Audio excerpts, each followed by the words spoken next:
اعوذ باللہ من الشیطان الرجیم بسم اللہ الرحمن الرحیم۔ ارباب علم و بصیرت، معزز سامعین، شیس کا معنی ہے خدا کا عطیہ، اللہ کا عطیہ۔ حضرت آدم و حوا دونوں ماں باپ نے اپنے اس فرزند کا یہ نام شیس اس لیے رکھا تھا کہ حق تعالیٰ نے ان کو یہ حابیل کے بدلے عطا فرمایا تھا۔ حابیل حضرت آدم اور حضرت حوا سلام اللہ علیہ کا وہ لخت جگر تھا جس کو قابیل نے قتل کر دیا تھا۔ یہ حضرت شیس بہت بڑے پیغمبر ہوئے ہیں۔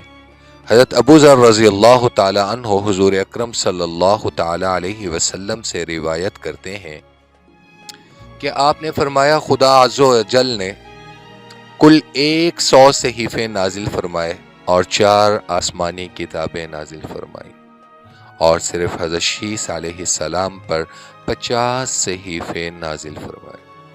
محمد بن اسحاق رحمہ اللہ فرماتے ہیں، جب حضرت آدم کی وفات کا وقت قریب آیا تو اپنے فرزند حضرت شیس کو نصیحت اور وصیت فرمائی، دن رات کی گھڑیوں کی پہچان کروائی اور ان اوقات کی عبادتوں کی تعلیم دی۔ بعد میں ایک بڑے طوفان کے وقوع ہونے کی پیش گوئی بھی فرمائی۔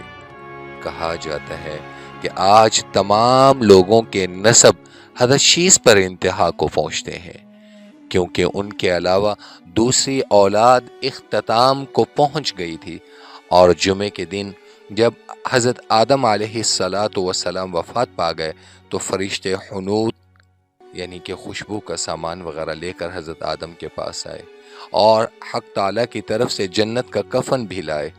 پھر سیدنا آدم علیہ السلام کے فرزند حضرت شیس نے اس کفن میں ان کو کفنایا۔ ابن زمرہ سعدی رحمہ اللہ فرماتے ہیں کہ میں نے مدینہ میں ایک بزرگ کو دیکھا جو وعظ فرما رہے تھے۔ میں نے پوچھا، یہ کون ہے؟ کہا گیا کہ یہ حضرت ابی بن کعب رضی اللہ تعالیٰ عنہ۔ میں نے سنا وہ فرما رہے تھے کہ جب حضرت آدم علیہ السلام کی وفات کا وقت قریب آیا تو انہوں نے اپنے بیٹوں سے کہا، اے بیٹو، جنت کے پھل کھانے کو میرا دل چاہ رہا ہے، بیٹے چلے کہ جنت کے پھل تلاش کر کے لائیں۔ سامنے سے ان کو فرشتے مل گئے جن کے ساتھ کفن اور خوشبو تھی اور قبر کھودنے کا سامان، بیلچے، پھاوڑے، ٹوکری وغیرہ اور دیگر اشیاء تھیں۔ تو فرشتوں نے سیدنا آدم علیہ السلام کے بیٹوں سے پوچھا، اے بنی آدم، کہاں اور کس چیز کی تلاش میں جا رہے ہو؟ کہا، ہمارے والد بیمار ہیں اور جنت کے پھل کھانے کو ان کا دل کر رہا ہے۔ تو فرشتوں نے کہا، واپس چلو، تمہارے والد کا وقت پورا ہو گیا ہے۔ تو سب واپس آ گئے۔ حضرت حوا نے فرشتوں کو دیکھا تو پہچان لیا، یہ تو وہی فرشتے ہیں جن کو جنت میں دیکھا گیا تھا، مگر سوچنے لگی کہ یہ کس مقصد کے لیے آئے ہیں۔ پھر آدم علیہ السلام کے لیے اللہ کی پناہ مانگنے لگی تاکہ فرشتے ان کو چھوڑ دیں۔ تو حضرت آدم علیہ السلام نے حضرت حوا سے فرمایا، مجھے چھوڑ دو، میں تم سے پہلے کا پیدا ہوا ہوں، لہٰذا میرے اور میرے رب کے فرشتوں کے درمیان راستہ خالی کر دو۔ تب فرشتوں نے ان کی روح قبض کر لی، غسل دیا، کفن دیا، خوشبو لگائی، پھر گڑھا کھودا، قبر بنائی اور حضرت آدم پر نماز جنازہ ادا کی۔